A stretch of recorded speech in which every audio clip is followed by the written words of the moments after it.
Salut, c'est Lionel.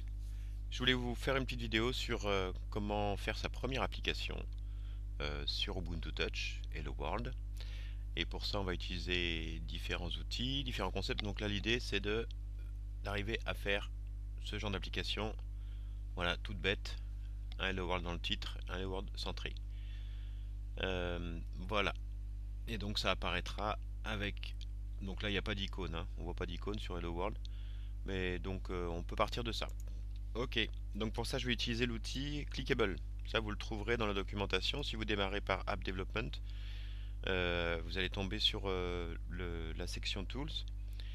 Et ensuite donc il faudra peut-être installer Clickable. Ça prend un petit temps, hein, sachant que c'est une image Docker qui va charger l'ensemble de l'environnement qui se retrouve sur le téléphone Ubuntu Touch.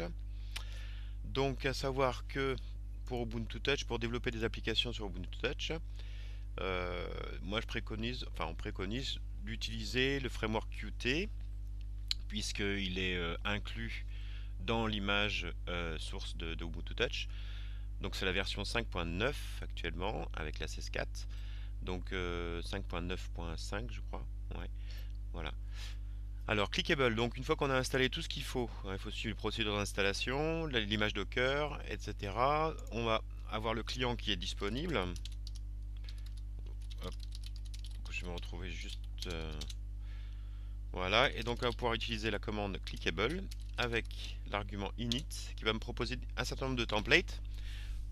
Alors là vous avez le choix, donc ça peut utiliser différents systèmes. Donc là on voit que ça propose CMake comme système de build. On peut très bien utiliser aussi un système de build de type QMake ou directement Make.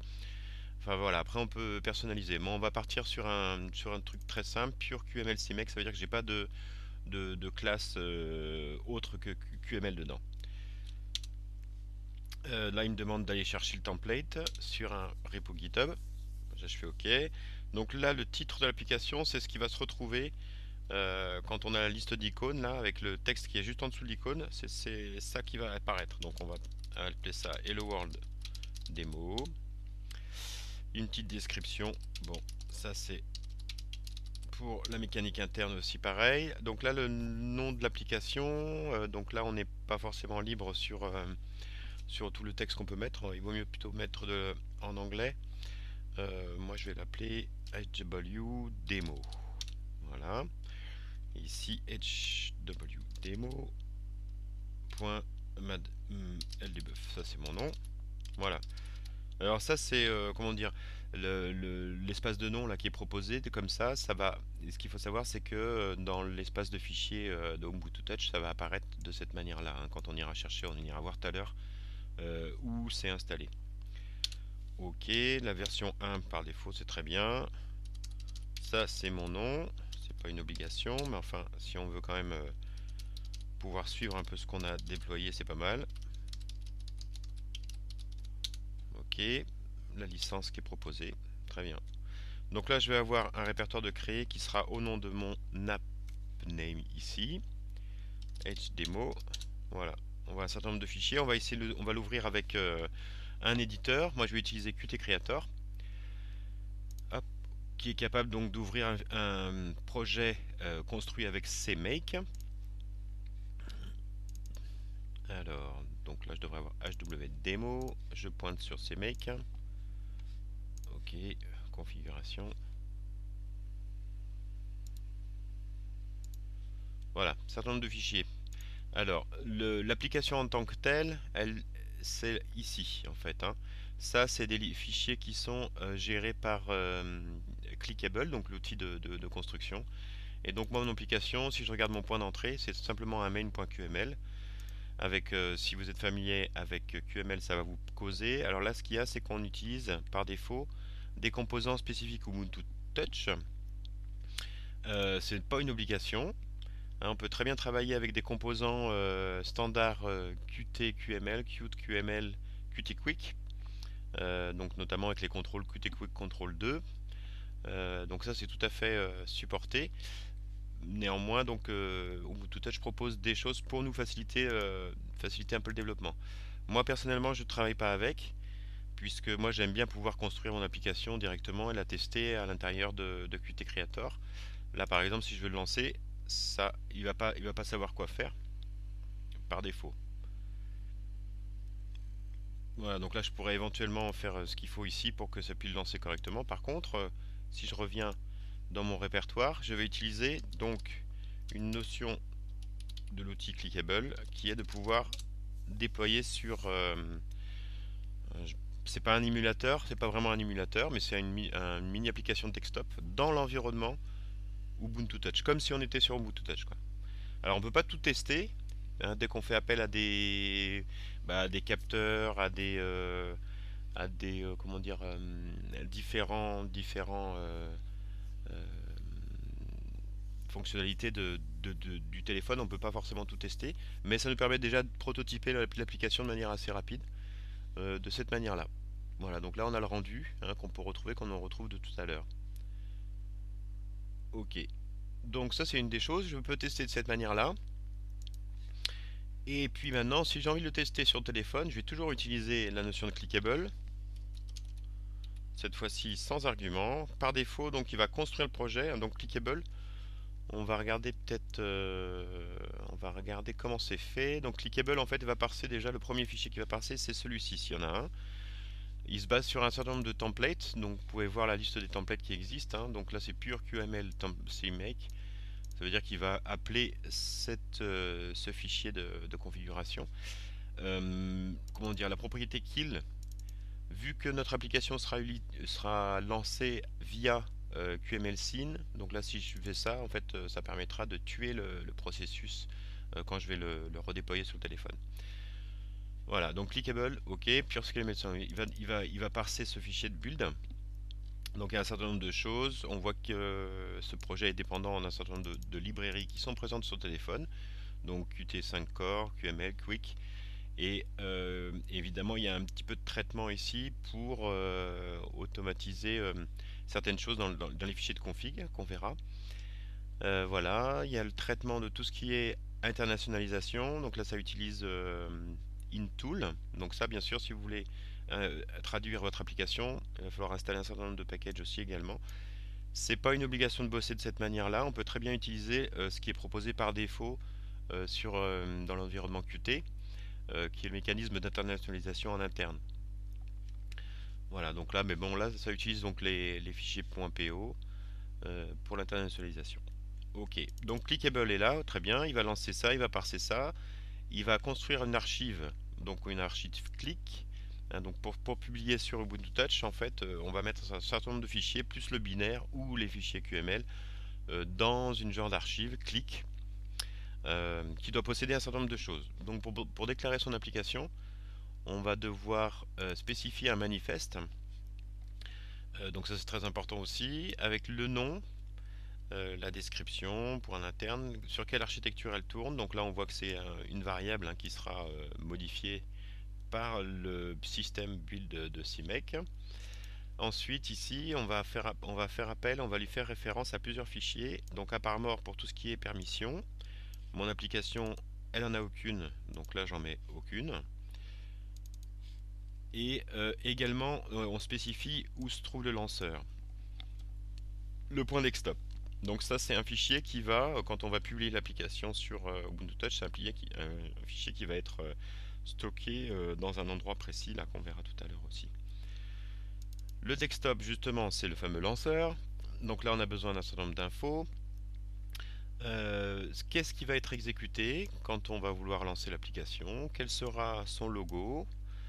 Et donc voilà, est-ce que ça doit se lancer via le terminal ou pas? Si c'est une application et si c'est une application graphique, ouais. Ubuntu Touch, ouais. Voilà. Donc ça, en gros, ok. Donc, je vais lancer mon clickable qui va faire toute la compile, qui va pousser l'archive click sur le téléphone. Je vais relancer le cast. Hop. Donc on voit ici qu'il a fait un certain nombre d'opérations, la compilation et puis l'installation de différents fichiers. Donc là on voit par exemple pour clickable, il m'a bien Il m'a transformé des fichiers qui étaient en .in en normal parce qu'il a modifié des variables qui sont dedans. Il a mis tous les fichiers nécessaires au lancement de l'application. Il m'a construit une archive click qu'on voit ici, qui est nommée avec le numéro de version. Là, on voit, vous vous rappelez que c'est ce qui est spécifié dans le manifeste.json, dans la propriété name. Voilà, donc c'est une archive qu'il a poussée sur le téléphone et qu'il a lancée automatiquement. On peut voir ici, j'ai bien le Hello World. Ok. Maintenant, on peut peut-être aller voir dans le téléphone comment ça se passe. Là, le fichier desktop, il a été posé dans un répertoire .local, share, application. Ici, il va lister en fait l'ensemble des les points desktop. C'est ça qui sera lu. Hop, si on regarde ici. C'est ça qui sera lu, donc c'est ces ensembles de fichiers qui seront lus pour construire aussi ce panel d'application. Là, on va retrouver le nôtre. Donc le nôtre, si je me rappelle bien, on l'avait appelé HW Demo, qui est ici. On va regarder à quoi ça ressemble, maintenant qu'il a été construit. Voilà, donc là, mon point desktop, il a été copié, mais il y a eu aussi une opération en plus, c'est-à-dire qu'en fait, il va lancer le clic dans un conteneur, enfin, avec un wrapper, une commande spécifique en interne, pour qu'il puisse gérer les notions de permission, d'autorisation. Et voilà, donc où se trouve l'icône, où est-ce qu'il a déposé l'icône. Là, on retrouve les mêmes choses qu'avant, différentes passes si on a besoin de spécifier comment dire, des ressources aussi externes. Voilà, donc là, tous les fichiers sont là. Voilà, donc on pourrait s'amuser éventuellement à en créer un faux desktop qui pointe vers un binaire qui soit quelque part, hein, donc ça c'est possible aussi. Voilà pour les démos. Pour les logs, donc le plus simple pour les logs, c'est quand on utilise clickable. Donc c'est qu'on utilise, hop, si on veut voir ce qu'il y a des erreurs ou pas. Donc là, ça va parser les logs. Maintenant, si je veux y accéder de manière manuelle, les logs, elles sont dans le cache. Je sais plus si dans share, non, c'est pas ça. Start. Ouais, voilà. Donc tous les logs sont centralisés ici sur Ubuntu Touch. Et moi, mon log, c'est celui-là, donc hwdemo. Hop, voilà. Donc là, je retrouve mon log, hein. Donc si j'ai envie de l'analyser en live, aussi pareil, je peux très bien le faire de cette manière-là. Hein. Là, je vais le relancer pour voir. Pof, ça devrait réagir. Il n'y a rien de spécial à faire. hwdemo, ouais, c'est ça. Ok. Ok, voilà. Donc, ce qui est important de savoir, c'est que les applications sont confinées par défaut, sans autorisation particulière. On ne peut rien faire pour tout ce qui est de manipulation de fichiers extérieurs. Par exemple, si j'avais envie d'aller accéder, mon application doit accéder à des fichiers de type musique. Donc ça, je ne peux pas le faire par défaut. Alors, je pourrais le faire en spécifiant ça dans le fichier de permission à part mort. Donc j'ai différents comment dire, polices qui existent en fait de sécurité qu'on peut retrouver dans la doc. Donc c'est pas dans le Get Started guide publishing platform. Je crois qu'il y avait un truc plateforme, non, il n'est pas là. Get Started n'est pas là. Guide, non. Documentation, voilà, c'est ça. Je sais pas pourquoi c'est là-dedans. Hop. Voilà, il y a la liste des permissions possibles sur mort. Alors il faut savoir que il y a des permissions qui vont demander une revue si on veut publier son paquet clic sur le store Open Store. Et ben il y a comment dire, il y a un besoin d'avoir une revue manuelle, c'est-à-dire qu'une tierce personne va être obligée d'aller vérifier si l'application n'a pas de trou de sécurité important, si elle risque de faire n'importe quoi. Si vous voulez travailler avec des fichiers, c'est là où vous allez vous allez utiliser ce qu'on appelle la notion de Content Hub, qui est spécifiée là. Content Hub, qui là va permettre en fait, c'est un nœud central qui permet de faire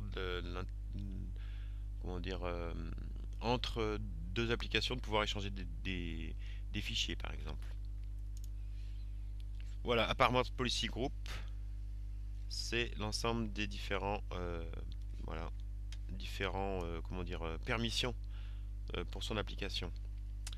Ici dans la documentation, il y a aussi également Click Package qui me permet de voir plus précisément en quoi est constitué le manifeste, comme on a vu tout à l'heure, le desktop file et la notion de sécurité de manière succincte. Voilà. Bon, mon application, elle tourne. Maintenant, l'idée, c'est que j'ai envie de la publier, de la faire partager aux autres. Alors, là, je vais utiliser encore une autre commande de Clickable qui s'appelle Click Build. Voilà, qui va compiler pour une publication. Et là, donc, j'ai aussi une astuce qui est importante de faire aussi, c'est la commande Click Review qui permet de voir si mon application, il n'y a pas de souci. Si par exemple j'utilisais des permissions comment dire, dangereuses entre guillemets, j'aurai une notification comme quoi ça passe pas. Alors quelque chose d'important qui me fait toujours perdre du temps, en fait on ne sait pas pourquoi. Ce qui est important, c'est que si on modifie des sécurités dans son fichier, si j'ai ajouté ici une sécurité et que j'essayais de builder pour le Ubuntu Touch, il va rien me dire, rien me faire en fait. Ce qu'il va falloir lui dire, c'est que je vais changer de version. Hein, il faudra passer à une version supérieure s'il veut que ce soit pris en compte. Voilà. Ok, voilà. Alors là j'ai fait un click build, là j'ai mon point clic que je vais pouvoir publier sur Open Store. Bon, on va aller voir en gros comment ça se fait. Je vais pas le publier pour de vrai parce que j'ai pas envie de polluer non plus. Donc après avoir créé un compte, en fait, on a la possibilité de submit, de rajouter une application. L'application name, donc là c'est bien maintenant, c'est spécifié, hein, ça correspond bien. Il faut que ça corresponde au name de mon manifeste. C'est pour ça qu'il faut bien le choisir, hein, sachant que tout va être déterminé comme ça. Si vous allez travailler avec des fichiers en interne, par exemple dans le fichier de config, bon là on va pas voir, mais ce qu'il faut savoir c'est que les applications elles peuvent avoir accès en écriture dans le répertoire share et suivi donc du nom spécifié dans le manifeste. Par exemple, pour une application que j'ai publiée, on va dire Tetris, qui utilise une base de données SQLite. Là, le name dans le manifeste c'est tetris.ldubuff. Voilà, et après, il m'a refait encore une sous-couche, voilà, où on va retrouver mes éléments. Je vais retrouver mon offline storage, donc ça va être tout ce qui est settings. Non, non, uniquement la base de données. J'ai pas de settings, je crois. Enfin, je sais plus. Là-dedans, je vais me retrouver ma database. Hein, donc, c'est une base de données SQLite. Pour développer, par exemple, pour débugger, ça peut être pas mal de savoir où se trouve la base de données SQLite. Donc, pareil. Donc ça c'est un des répertoires où on a les droits d'écriture. Maintenant on peut aussi utiliser le répertoire config qui est prévu aussi pour ça. Donc là c'est le même schéma, c'est-à-dire qu'on va utiliser le même namespace, hein. Il va copier ça là-dessus. Alors bien sûr quand on fait un code, c'est à nous-mêmes de gérer la création du répertoire. Et c'est AppArmor qui va nous dire si on a le droit ou pas, suivant la politique de sécurité qu'on a mis. Voilà. Ok, donc on a fait un click build. Je reviens ici. Ce app name qu'on retrouve là. Donc c'est bien important ça. Le titre, donc ce qui apparaîtra si je hop, prends l'exemple d'une application. Là j'ai bien le titre qui sera ici et ensuite après la tagline qui sera là. L'auteur qui sera spécifié. Alors ça je suis pas persuadé. Je crois que c'est lié au compte que je me suis créé ici. Voilà. On retrouve un peu les différents éléments. On voit qu'ici, il y a certaines données qui proviennent du clic et du point clic. On peut rajouter un certain nombre d'informations. Alors, je reprends ici. Hop. Le titre, eh ben, c'est Hello World Demo. Bon, par défaut, hein, c'est pas publié par défaut si on publie son application. Je peux rentrer un certain nombre d'informations que vous pouvez voir après en rendu plus tard comme ça. Vous pouvez mettre aussi des screenshots.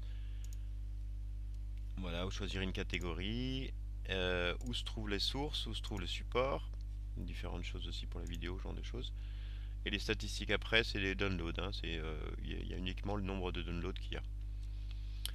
Voilà, la nouvelle révision, c'est là où on va charger notre clic.